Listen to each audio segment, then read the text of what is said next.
All right, lights, camera, action, baby. We are live, and I've got two amazing men that I am honored to work very closely with. Michael Smalley, who was on our last Facebook Live.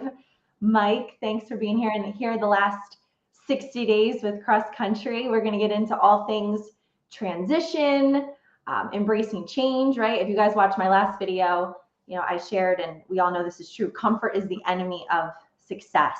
And we are here to pop the comfort bubbles and to really have some fun. And Gercino here, as well as, we on a daily basis speak to loan officers across the country who are in all different kinds of volume ranges according to like their book of business, right? They're out making an impact in their communities.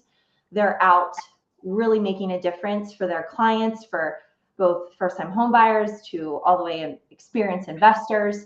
And they constantly have this, at the forefront of their mind where they need to make sure they're in their best seat for their business, for the ecosystem of their business, because ultimately that impacts their referral partners, it impacts their clients, and it impacts their livelihood. So, guys, thanks for joining me.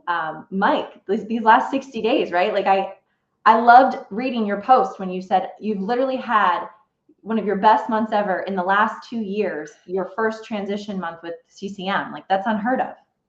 Yeah, July is a really big month for us, and first real full month here, with everything at cross country. So, yeah, super excited. In a market that's not really that great. It's an interesting market right now. Interest rates are a little high, not a lot of inventory.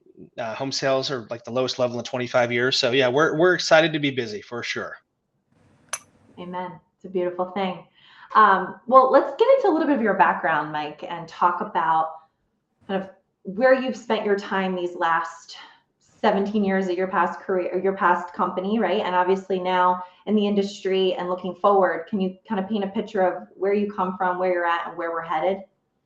Yeah, I was at a firm where I was very happy and was very comfortable for 16 years, and just over the last period of time, kind of started thinking that it might be time to reevaluate where I'm at in my career. I just turned 45 a couple weeks ago, so I've got in the mortgage business in my early 20s, 22, I think years in right now. So I figure I got a really good run for the next 10 years minimum. Till I'm in my mid 50s, maybe longer. We'll see, where life takes us, and I just felt like it was time to look around and see if there were better opportunities out there and a better platform to work under for that next run. Every loan officer, I feel like our business is kind of a series of races. Like, when you first get in the business, you grind, you get after it, you hustle, you work weekends, you take after hours calls, you have no personal life. It's stressful, and that's a grind. And then you start to figure things out, and you're able to maintain that level of business with a little bit more balanced life.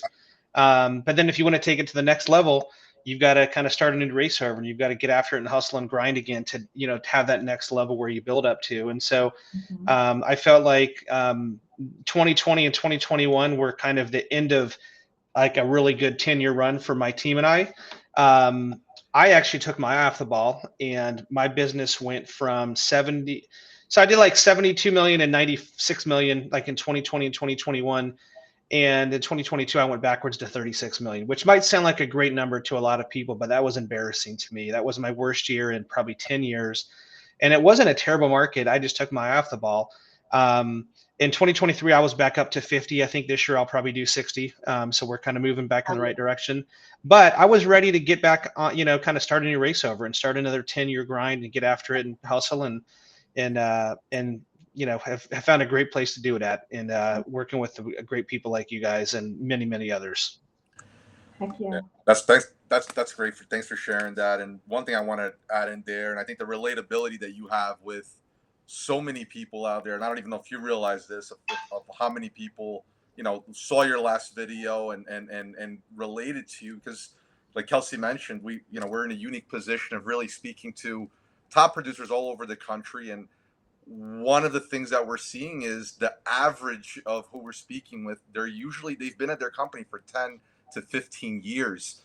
These are not people that are jumpers that go from company to company. They've uh, actually weathered many storms all within one Hmm. company. So really want to dive into your experience jumping on board here, but more of the psychology as well. Like when you're at a company for as long as you were, you have the relationships, you have the big L word, which is loyalty, which is something that a lot of, producers have a struggle with, making a transition to a new company, is that loyalty that you build with your brothers and sisters around you.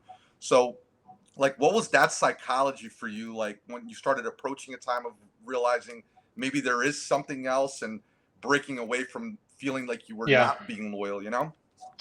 I was unrecruitable for a long time. I mean, I get a lot of phone calls and um, Instagram, LinkedIn requests, like everything, right? Like a lot of loan officers. And it was either a quick delete or a thanks but no thanks, appreciate the call, not interested for a long time. And um, at some point I kind of thought to myself like, hey, it's probably worth looking around just to see what else is out there. Like many companies, branch managers, regions, divisions, we had a big division at my former firm. The last couple years it's been hard to be profitable, and does it really make sense to run a branch? Does it really make sense to run a region or a division? Because there wasn't a lot of money to be made doing that in the last couple of years. Margins were thin, competition was fierce, and so that's kind of what got me started looking around, not necessarily with the goal of leaving, but just is there a way we can do it better? And then when Kelsey and I talked, and we got me on the phone with Foreman, who I've got a long-term relationship with from my days in the Corps. And then I look around CCM and it's like, wow, every top producer in the country that I respect, it's like they're all here, and there's a reason for that, and there is a reason why they haven't left. And there, so I felt like there had to be something there for me to investigate further. And certainly glad I did. But, I think loyalty is really important. And I feel like if you're loyal to a company, they'll be loyal back to you in most cases. And there's a lot of advantages to being at a place for a long time. You know how to get stuff done, who to call to solve certain problems. I mean, little stuff like I need to extend a rate lock. I had to learn how to extend a rate lock over again. I had to learn, like, if my webcam's not working, who do I call? Like, you've been there somewhere a long time, and that stuff is just second nature. So there's some fear, I think, with people changing firms, because people, fear change. Um, I think, like, outside of public speaking, change is probably one of the biggest fears that most people face. So, it took me some time to get comfortable with the thought of potentially leaving. And then when I looked at the upside, and I think anytime you're going to do like a pros and cons analysis of any decision you make in life, some of those decisions are made in seconds, some of those take months. The more I did the pros and cons, it got really easy to make the decision to make the move over here, because yes, there's challenges with transition. You have to learn new things and new people and new processes, but I mean, the upside is just tremendous, not just for me, but my team, loan officers that we're hiring and bringing on the team, branches we'd want to, bring on that's part of our division. Like, the upside is incredible and unlimited. So, for those around me, there's benefit to them as well. It wasn't just a selfish personal decision. It was those are along the ride with me are going to benefit as well. Yeah, and having, really looking out for them and putting their best interests first. It's not just your livelihood or your family, it's all of theirs. So it's true leadership at its finest. And when I did first connect with you, you're right. Like, you were happy, you had a solid foundation, things were jamming. And when we really got to take a deeper look, you saw some ways to really unlock some awesome potential and some new capabilities. So now fast forward, right? The first 30 days, the first 60 days, here we are today. You're on the other side of it. You jumped off the cliff, right, with the bungee jumpers. So, what are some of the things that you're revealing, or you could say were some lessons learned, or things that you did to prepare to get yourself in the right mindset for making a transition like this? So the first 30 to 60 days is going to be stressful. No matter, and our onboarding team was incredible. Like, nothing I've ever experienced before. Like, the level of support, of resources. I mean, I've got Tori, who, obviously you work very closely with, who literally is texting me saying 24/7. Like, She's I'm awesome. like, 24/7, like, not 9 to 5. She's like 20, And you know, I mean, and obviously I try not to take advantage of that graciousness, but you know, like the resources for a transition have been incredible. You know, one of the things, and looking back, it's not a surprise, right? It's a surprise for me having gone through this for the last 60 days. Just seeing how many resources are thrown at a team like this, and like Mary Bright, who's in operations, is like every silly question we have that we knew the answer to at our former firm that we don't know how to do something, like we're in teams in a group chat and she's fixing stuff. Like it's awesome. um, but it makes sense now looking back. It wasn't something that I anticipated making the move, but as much as CCM has grown over the last number of years, it's not a surprise that our onboard and transition team is rock stars, right? Because if they weren't, then people would come here and tell their friends, "Hey, it was a nightmare. You don't come there. Like it was not fun," right? And so you have, you know, the growth we've seen over the last couple of years is you know, recruiting, but word of mouth and reputation. Mhm. So the transition team has been awesome, better than I expected. You know, I think a lot of times when people switch firms, you have to be very clear on why in the big picture. And so, anytime I had a stress, like you know, um, I don't know how the closing process works. No matter how much onboarding and training and demoing you do during the recruiting process, you don't know exactly what happens when the loan's clear to close, goes to closing, who docks out CDs. Like everybody's a little bit different, right? And so my first couple closings were stressful because I just had no clue what was going on, right? It's like who does what, right? And so that can lead to some stress. But what I tried to do in those first few weeks when it was really everything was new is just every single day remind myself why did I make the decision after a long time at a company that I really enjoyed and have some very close friends and people that I, you know, was very difficult to leave.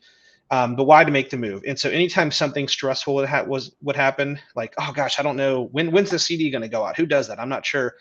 I would just remind myself, hey, why did you make the move? Big picture, long-term career goals. This was the place to be. It was an easy decision. And but you need to remind yourself constantly because there's going to be bumps in the first couple of weeks, and it's usually related to things that you just don't know how to do certain things. Mhm. Yeah, it's perfectly said. Just like literally moving into a new home, right? It's exciting, and you know you're moving into that new home, but you got to learn where everything is in that new home, and it's that first few Yeah, weeks of getting accustomed. It's a normal feeling to yeah. experience, and Well, um, and it's like so I've built two houses in the last like 5 years, and you know, built a kind of a dream vacation home, which you know you guys are gonna have to come hang out at and oh you yeah, know bring the baby up to. And We're there. Um, but you know, there's a punch list, right? And my builder was really good, and his name's Chris Brooks, and Chris kept saying, you know, he's a good old country boy. It's a big farm in South Georgia. Like, you know, Mike, I'm not going to pretend like I can do his country accent. It'd be pretty bad, but you know, he's basically like, hey, Mike, you got 6 months of a punch list, and don't freak out if you see something that either doesn't look right, doesn't work, you're not sure how to make it work. Like, just calm down, call me and Marcy. We'll get somebody out there to fix it within, you know, a day or two. And so moving in, you know, building this beautiful home that we kind of dream home that we built, you know, my wife and I were a little bit stressed on like, you know, it's on a well and it's on a septic and it's in the middle of the country and none of Mhm. which I've ever experienced, right? And so it was new, but just him setting the proper expectations of building this home made it easy for me to not freak out when something, you know, happened. And so transition to a mortgage, you know, making a move, you know, to cross country, I kind of going in and I've hired and recruited hundreds of loan officers over the years. And so I've kind of been the one giving that speech to people over the years. You know, now I kind of put that speech in my own head and said, hey, expect a little bit of bumpiness. You're not going to know some things, but it'll all, you know, work itself out. We have great resources at CCM and a ton of people who care. And so that made the transition good, just to have kind of having the right expectations going Mhm. in. Having someone with that guiding light, Tori is definitely that person, and Yeah, she's awesome. we could not have more than amazing things to say about her. And I know Yeah. she'll watch this later, so girl, we bow down to you. Yeah. So cool. So, and Mike, I love working with you. Like you're somebody that, yes, you're always cool, calm, and collected, but you're also so wise and you're very intuitive and you lead with emotional intelligence, and that is just a very, it's just a quality that not many leaders have. So you're also one of the very few people that I've ever met that's been able to build out close to $1 billion region. and also been a mega producer. Mm-hmm. So, being able to do those two things simultaneously, it's rare, and that credibility speaks volumes in itself. So, when we're talking about getting your hands, really getting your hands and arms wrapped around the CCM way, right? And that's a lot of things. So when you finally got to get your fingertips on some of our stuff like Blend and LO1, our own Mm-hmm. proprietary systems, what were some of the things that like really were revealed to you, because you didn't get to really know until you really got in there and did some depth? Yeah, so I've been a really big database CRM proponent. Anyone who worked with me, and it was Act, and then it was Surefire and Jungo and all these others over the years. Um, been a big CRM proponent, took a lot of pride in that, built a lot of those things out, kind of dreamt up some systems and workflows and things like that. And so that was a bit of a stress for making a move, because I relied so heavily on my CRM to not just handle marketing, but manage like lead follow up, like tasks. What realtors do I need to call today? And I remember talking to Lisa Wells, who's a big producer at CCM in Minneapolis, who we worked together at a prior company and knew each other from the core. I remember talking to Lisa, and Lisa's as straight as a shooter as you can get, right? And so I knew that if I called her and said, "Hey, give me the good and the bad," she's going to give it to me straight, right? We're friends. She's not going to lie to me. She's not going to tell me something's great if it's not. And obviously she loves it here. She's been here since I think 2018 or 19. So a long time, mega producer.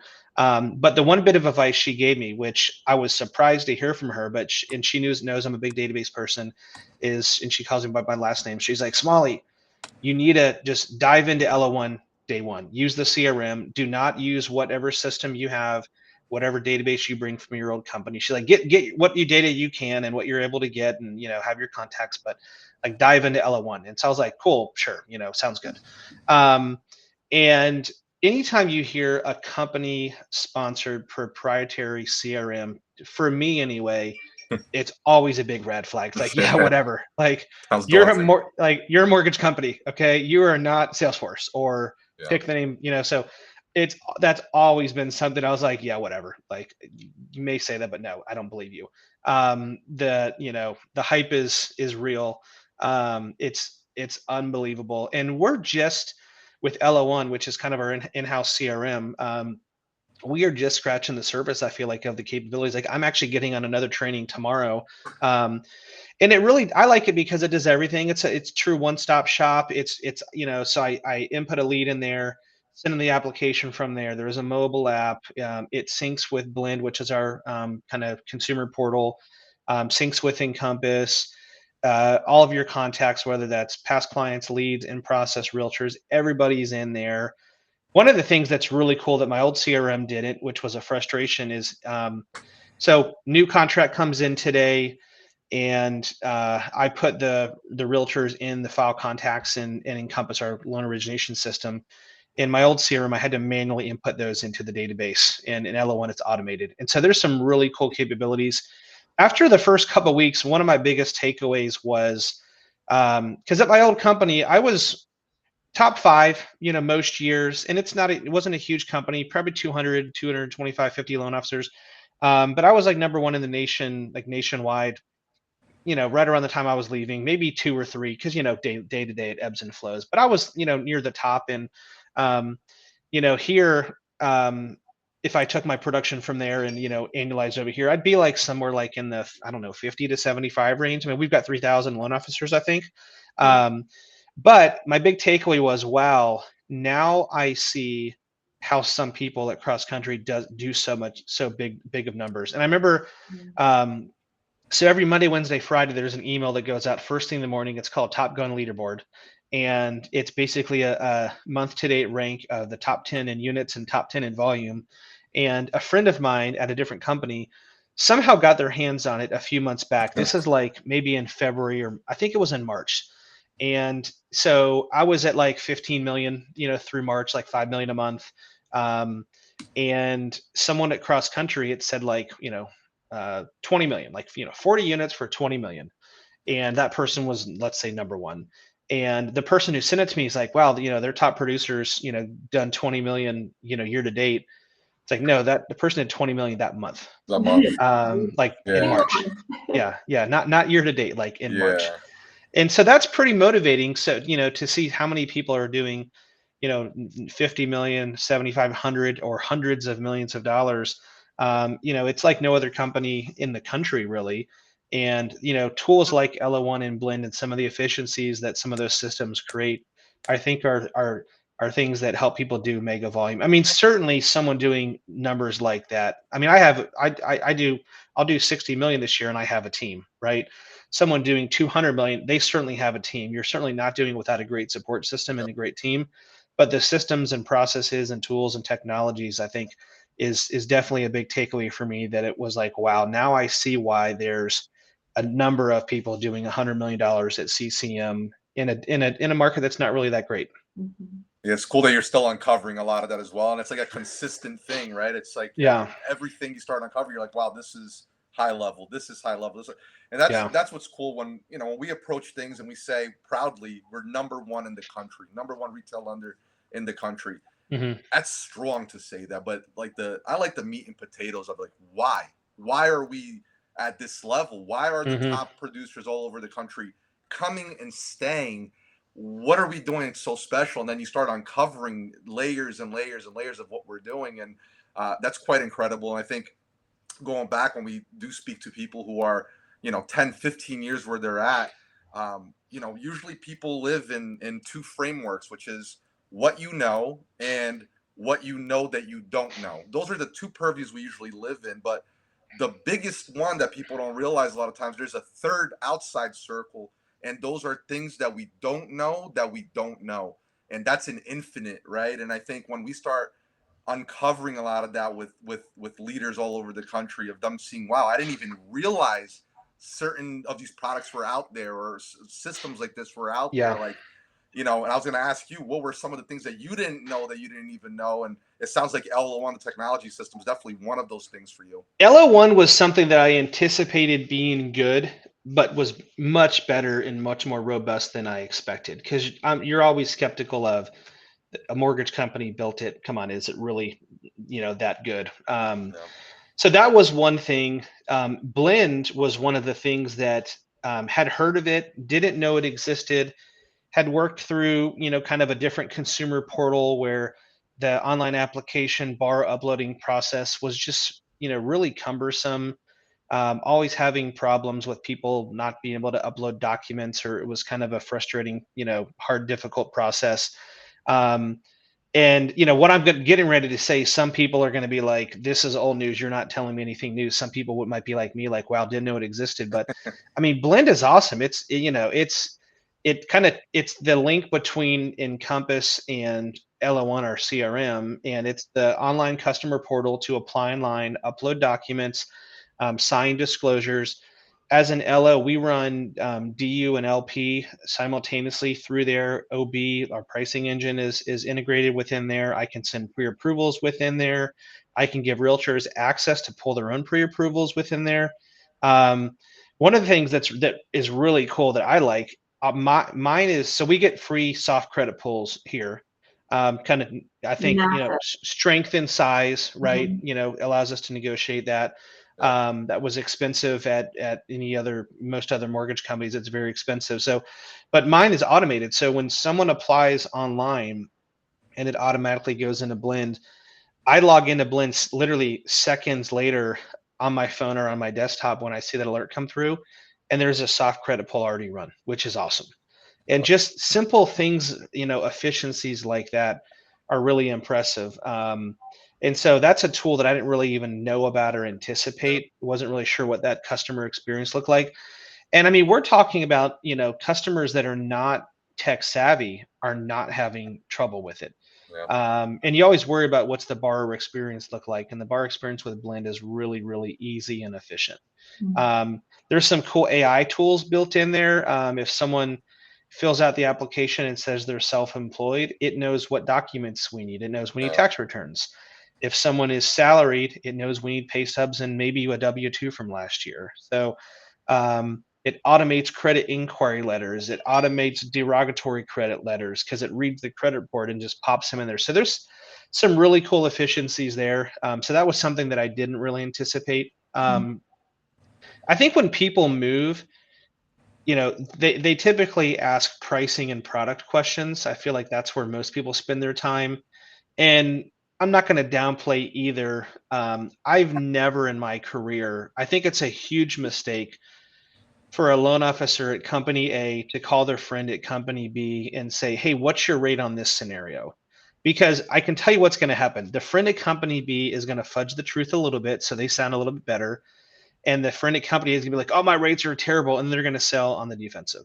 So I literally never once in my life have I called a friend at another mortgage company, because it doesn't matter. Like if I'm quoting 7%, it doesn't matter what my friend at another mortgage company is quoting Yeah. unless I'm competing with him on that loan. Right. So nothing good is going to come out of that. So I've never done that. However, you do need to make sure that you're, priced appropriately. And so I spent like 15 minutes on pricing, and it was like, hey, pricing's, I don't know, 20 to 40 basis points better on conventional and maybe 75 better on Govy than what I had where I came from. I talked to one other company before I made the move, and CCM's right in line with them, which was a Yep. little better than what I used to have. So I was like, cool, pricing's good. And that was like the end of the discussion. Yeah.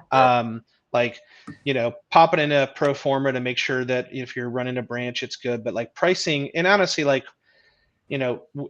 well, $30 billion in production.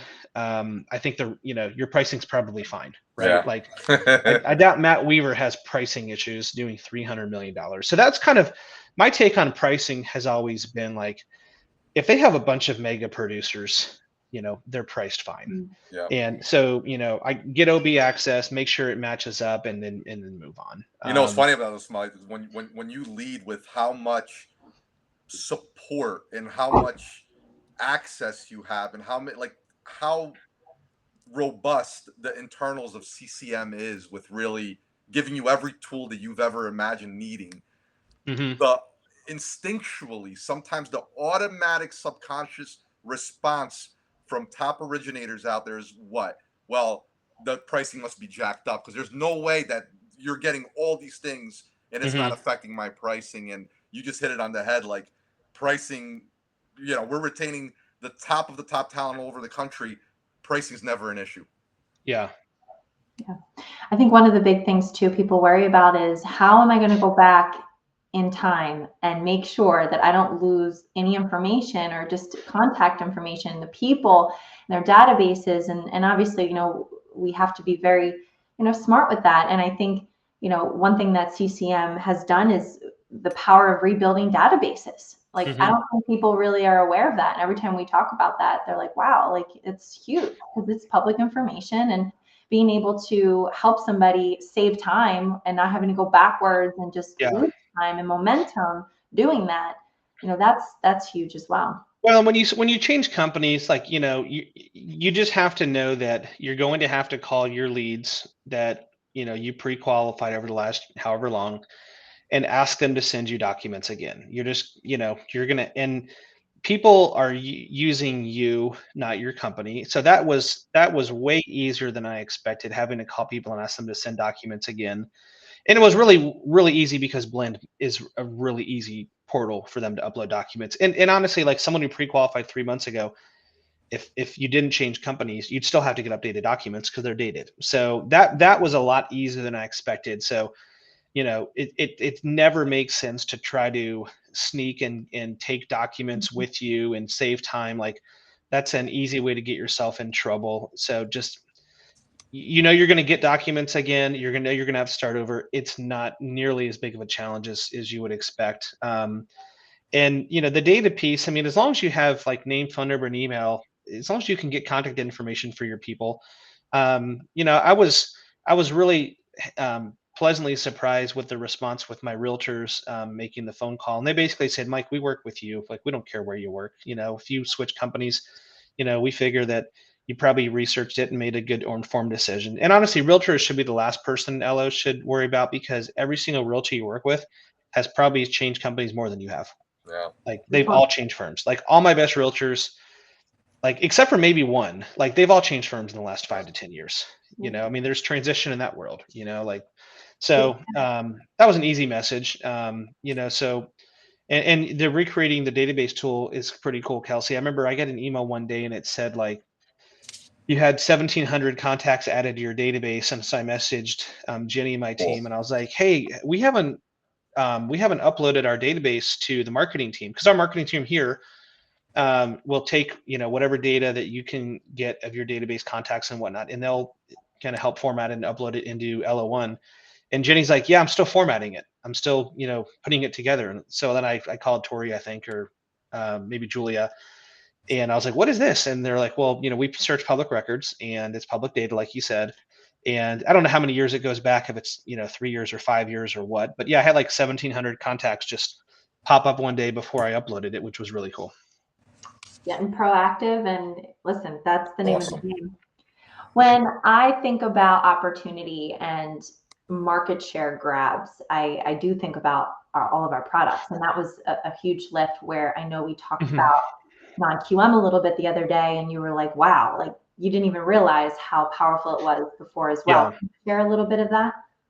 Yeah, and I mentioned people look at pricing and products, and I feel like both. I think most LOs focus a little bit too much on those because check pricing, if spend a few minutes on it, get an OB login, make sure it's good, and that's it, right? And product, I mean, like everybody has the same 90% of the products. It's like the other 10% that's different. Yep. And some people won't change firms because like of a niche product, and I feel like niche products come and go. So unless you're going to bounce companies every 2 years as that product Hmm.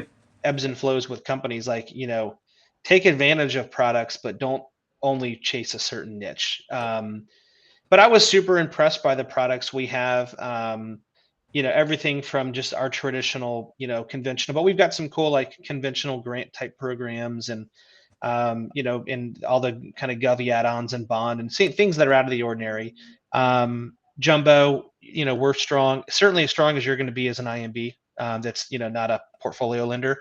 Um, but everybody was telling me about non-QM, and when I went to Ohio, they talked about non-QM, and I've kind of downplayed non-QM for years, like, yeah, DSCR, whatever, like no big deal, and bank statement loans, whatever. It's interesting because when you have access to it, it's kind of like the reticular activator is on. So I have a $1 million second home right now, 20% down, and had a borrower leave a job a couple days before closing, and now we've got a DTI problem. And so we flipped it to a bank statement loan. Shockingly, pricing is like almost exactly the same. It's like an eighth in rate.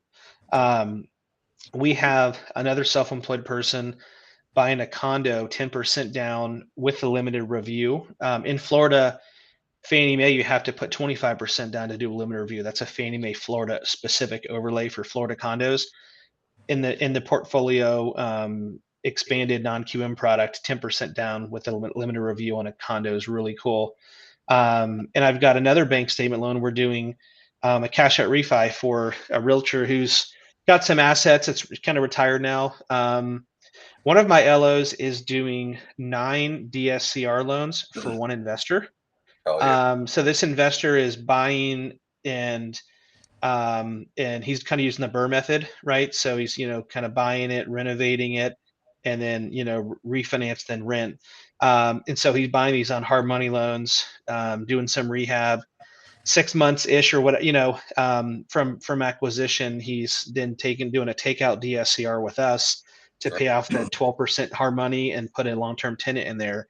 And so Aaron on our team has an investor that's going to do like one a month for the next 9 months as these cycle through the Yep. construction process. So the product stuff is opens some really cool doors. On the construction piece, we'll do barn dominiums, which very few people will, Yep. and so that's kind of a door opener. And um, so if I can add a couple loans here and there, I talked to a realtor that I work with that owns 20 rental properties free and clear, um, and is looking to take some cash out on a few and buy some other properties. And so, my old firm, I didn't really get into some of the non-QM stuff, even though we had access to some of it. Yep. And so that might be 4 or 5 loans for one person, Yep. to let him pull some cash out and acquire more properties. He's a smart investor, and he knows the market we're in now that's a little bit soft. There's deals to be had. Oh yeah.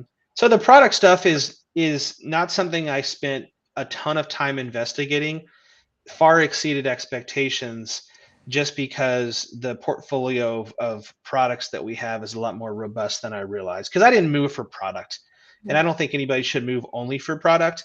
But it sure as heck, has solidified that I made the right decision getting here and realizing the product offerings we have are better than I even realized, before I started. Yeah, absolutely. I think that word non QM has a meaning to every originator that you say it to out there, and they have a definition in their mind of Hmm. what comes to mind when they hear non QM. Yeah. And there's a lot of negative connotation about it. And the reality is, having it all in house like we have, and like your prime example of it now, you're putting real numbers up using it. It's Hmm. magical when we see a top producer go from, all right, I'm confident enough to know that I could do a few of these deals now when they fall on your lap, because inevitably you always get one or two that falls in your lap, to switching it to, wow, I can actually go and promote these Yeah. products now and have that confidence. That's game changer. Yeah. Yeah, we've got a great scenario desk that kind of separate into two departments. So you've got your traditional and your non-QM. So we've got a separate non-QM scenario desk. Um, and a lot of those loans are exception based as well. So it's kind of a fluid set of guidelines. So it kind of feels like a true portfolio, like does the deal make sense? Are they going to pay the loan back on time? Yep. Um, I personally like that it's all in-house because I feel like if you've worked for an independent mortgage banker, like most of the industry has, non-broker, you kind of got comfortable with having the same underwriting team and people and process and flow, and it's a little bit scary to do a bank statement loan that you're brokering, Yep. or going somewhere that you're not, accustomed to the underwriting process. And so the fact that we do it in house is really comforting.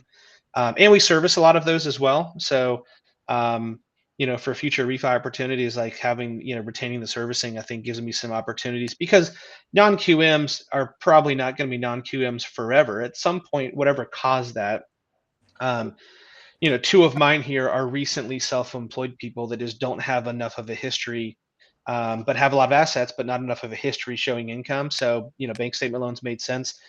When rates drop and let's say, 18 months from now, rates are, 5.99 or something, like those all become refi Yep. opportunities into a conventional product because they're probably no longer a non-QM based on, having a little better history of tax returns at that point. Yep.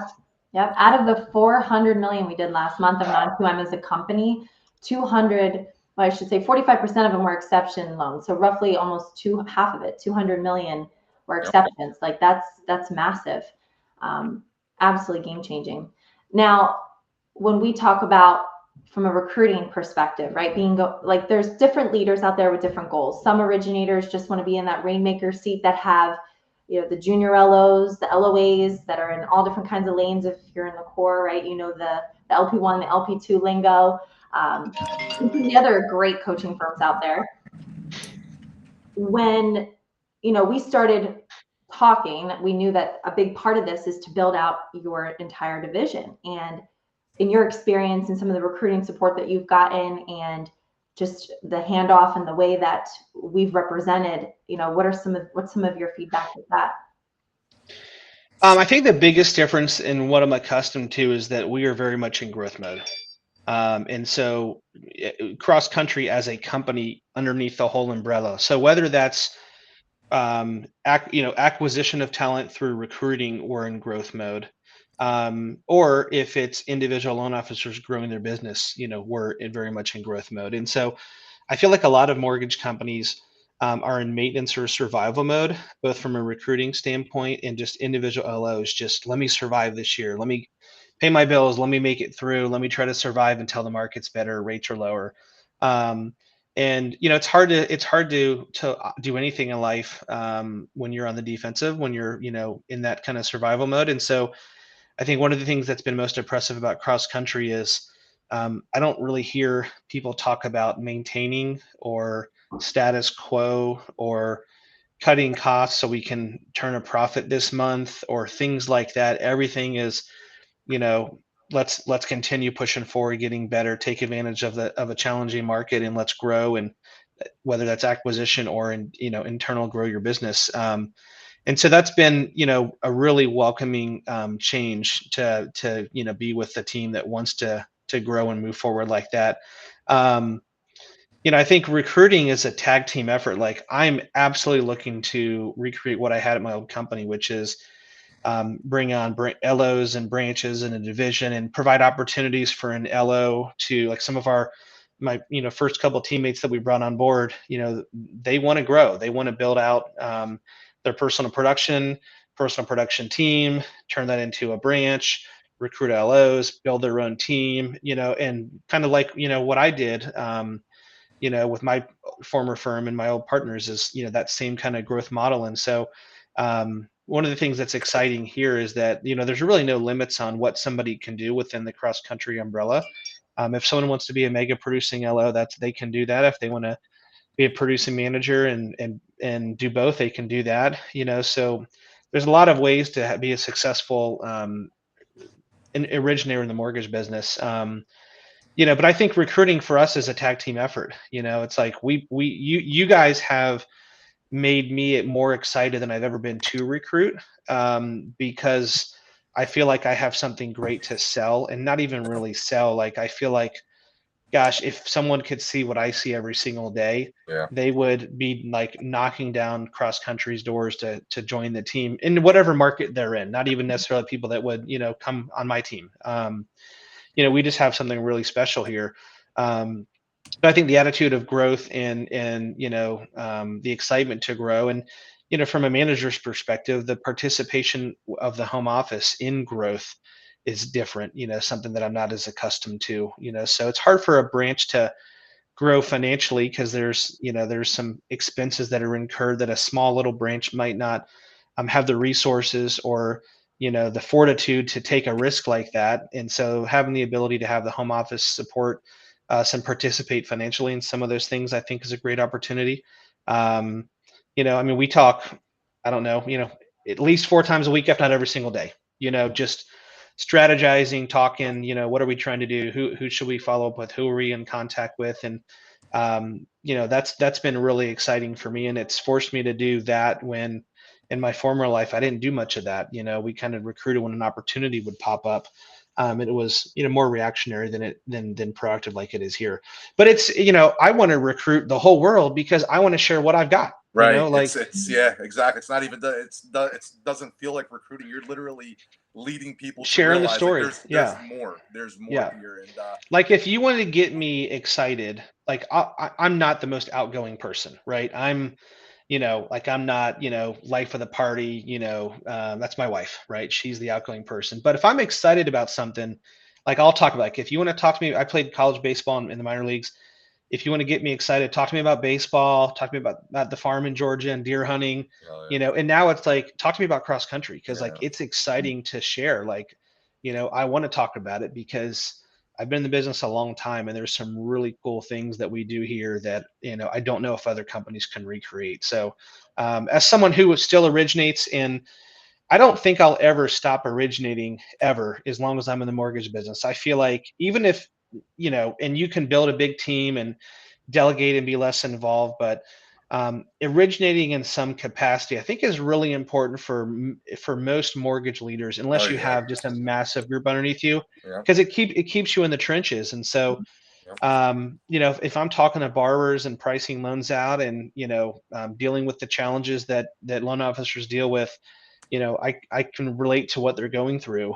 So I'll always originate in to some degree, because I Yeah. think it makes you relatable, where you're in the Keeps your trenches with finger your team. keeps your finger on the pulse too with a lot of things. And I think it's important Yeah. when you said that energy that you're coming with, Mike, is it's everything, right? Because I feel a lot of people out there, it's doom and gloom. It's a lot of hibernation. It's a lot of waiting for the Feds to drop the rate, waiting for refis to come back, and it's a lot of that. And people have been in that mode for quite a while now, longer than really anyone anticipated. And I think this energy that we show that is real here, that's important Hmm. because we're all about growing. Right now, we all believe that there has really never been an opportunity like we are at right now to gain market share. Yeah. And when you gain market share in times like this where everything's receding for people and we're just gaining, like the hungry hippo motion of market Hmm. share, when that pendulum swings back, like it will. Oh my God, for the people that were able Yeah. to capture that right now. And I feel like that's individual loan officers, branches, that's our company, that's everything. And I feel like that's somewhere where we need to provide a level of leadership and motivation for our realtor partners. I came from a realtor lunch with a long-term realtor partner, buddy, friend of mine. We worked together for a long time, and he's got a guy on his team. And we were talking about how to motivate people, and he and I were talking about how it's a great opportunity now, and he's got like $25 million in his pipeline, and he's like, I know it's not all going to close in the next 6 months, but he's like, I just feel the market share building, and you're incubating more people. But yeah, it's an exciting time, and I feel like um, it's actually it should be a more exciting time for mortgage veterans than it is. I feel like a lot of mortgage veterans kind of climbed that mountain of success from 2010 to 20, like post crash. Many of us were in the business before that. You got knocked down, humbled. Anyone who survived was pretty tough, and they grinded out from 2010 to 20. And in 2020 and 2021 they hit their career peak, right? Like best years ever for production, income, savings, whatever, however you want to track it. And then everyone got knocked down a peg in some capacity because volume went from 4 trillion to under 2, I think, nationwide. um, and a lot of those veteran loan officers have not adjusted to the market. And we started over, right? I was back at the bottom of the mountain and had to climb back up that mountain of success, and that started in like 2022. So I feel like there's a really big opportunity for all loan officers, because a lot of your good veteran competitors are not who they were before 2020. They haven't got back in that hungry mode. Those that have are absolutely crushing it right now. Um, but those who haven't, it's like, let's look in the mirror and figure out how to get ourselves motivated and recommitted to have another 5-year run, because it's out there. Like there's another 2020 and 2021 type of year on the horizon.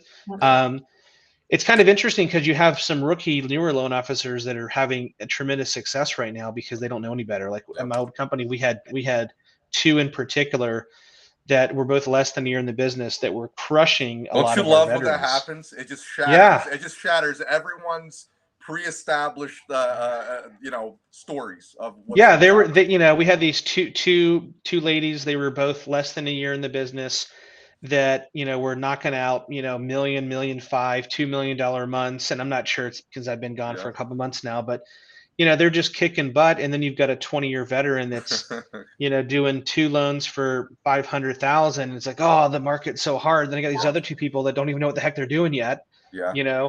but they're just out hustling. And Yeah. so they don't know what's a bad market because they Yeah. don't know what a good market is, Yeah. And right? people feed off of energy too, right? So the surroundings is critical. Like you said, you came here and you're Yeah. seeing people crushed out of the park.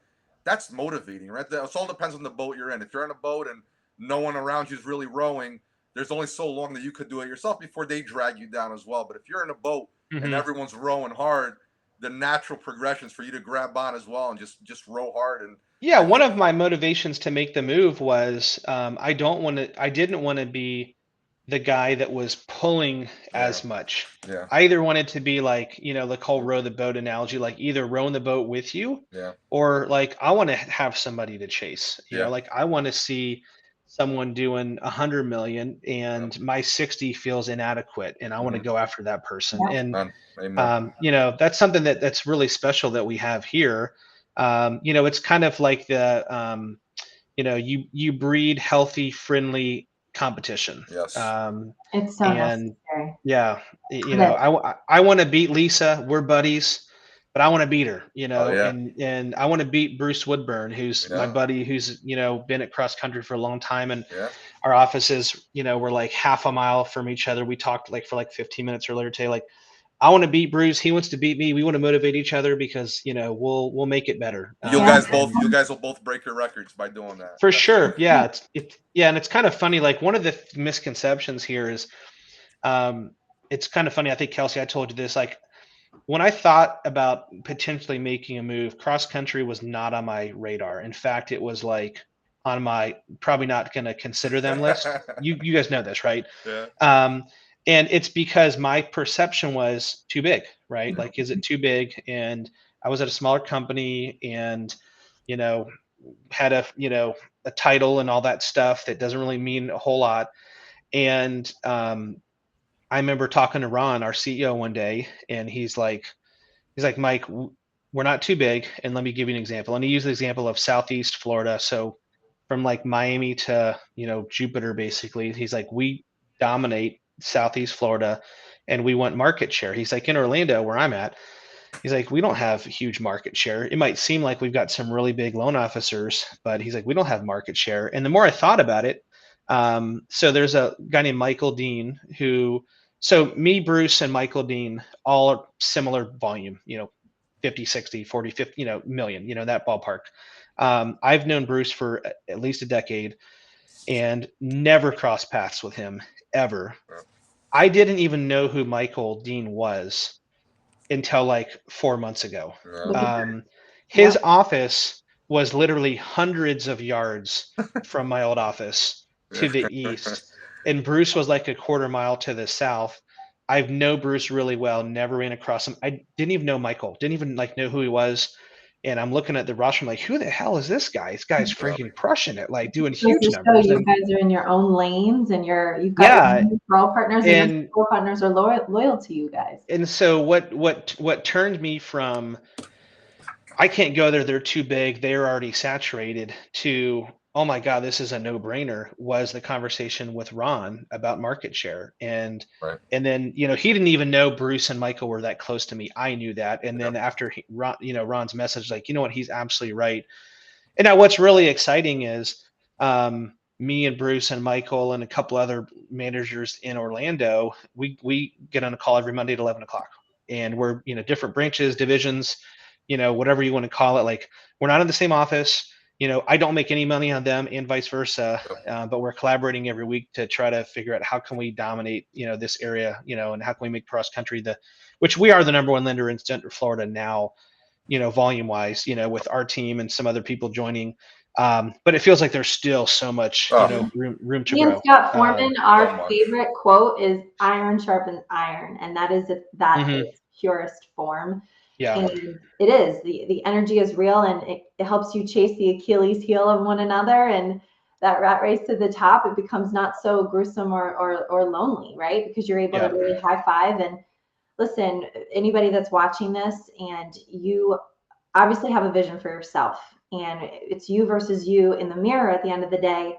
But I want to extend an invitation from all three of us to really do some hand holding. And you were so right, Mike, when you talked about when you get to know a company, someone really has to handhold you through, or else it just becomes daunting and overwhelming, the thought of change. And there's just such big of an elephant to take a bite of and to chew. And if it's not broken down in bite-sized pieces for you, if it's not cut up for you to digest, you're going to just say, this isn't worth my time. I need to just go chase my next deal. I need to go Mhm. help my next client. So we've really broken down our blueprint to make sure, and Mike, you experienced this firsthand, that a loan officer gets that full experience and really understanding, and also having a voice, because we're not here to dictate goals. We're not here to tell you how much production you need to do. You don't need to Mhm. be doing 300 million to come to CCM. You need to have vision for yourself and be a good cultural fit. But everybody's on different ends of the spectrum when it comes to their personal goals and their reasons. So with that said, reach out to us. We are here to, whether it be share intel, whether to just compare models, give you ideas, Mhm. mastermind. Mike runs a masterminding. He has a couple different masterminding groups, which I love to take part in, just to be able to pour into people, because that's why we love what we do. So please reach out, feel free. And this was amazing. My God, an hour went by like that, and Crazy. I want to do it again. Thank you. Anything we didn't share that you want to leave with the group? No, well, Kelsey, you made a really good point, because I spent time talking about some of these mega producers that I wanted to chase. And at my old current firm, when I would do business planning with loan officers, I would usually start off with something along the lines of, like you said, my goal is not to tell you what to do. My goal is to help you achieve what your goals are. and give you a little bit of encouragement, right? So if you want to do 15 million, I might say, hey, I think you can do 18. Here's how. And so one of the things that I really enjoyed, getting to know you and through my process was figuring out what my goals were. And I think a lot of times the recruiting pitch is like, come here and blah blah blah blah blah blah blah. Right? We have Blow it up. best of everything, and just kind of puking all over yourself with Yep. tactic, features and benefits. Yep. And so it's I think when you're looking to recruit someone, or someone's looking to join a firm, it's getting to know each other and figure what their objectives are. And to me, a loan officer should be looking to do one of two things in their career. They should be looking to either grow their business, or they should be looking to do the same volume easier and more efficiently in less time. And some people are, want to do both, and that's certainly achievable as well. But yeah, like if a great loan officer to join our team, not just my group, but nationwide, is someone that's doing 15 million, but it's a hard 15 million. Yep. Like they're brokering loans, they have no support, the processes aren't great, the turn times are slow. Like it's just a battle. And there's a lot of loan officers nationwide that are doing 15 million a month, and it's a grind. And that person should seriously consider CCM to do it easier. And I'll tell you, 3 to 6 months in, that 15 million will be easy, and then the goal will be, let's do 20 or 25, because then they'll see, Yep. 15 was only a cap at my prior company, because they just didn't have the same systems and processes and tools to do it efficiently. Because being around mega producers that are doing massive volume, yeah, there's certainly some that are workaholics that work like crazy, but there's a lot that have figured out and do really good volume. And whether you define really good volume as 20 million or 100 million, Yep. however you define that, there's people doing really good numbers that are doing it with a really balanced life, and it's not a daily grind, and it's not stress, and they're not pulling their hair out. And so, I think we're a home for both, the person that wants to blow it out, or the person that wants to do it with less stress and easier. Very well said. That's a great point, and I think a lot of people can resonate with that. So guys, I love hanging out with you. Let's get back to work. I appreciate you. Thanks, guys. And Appreciate it. Have a good one, guys. Take have a care. great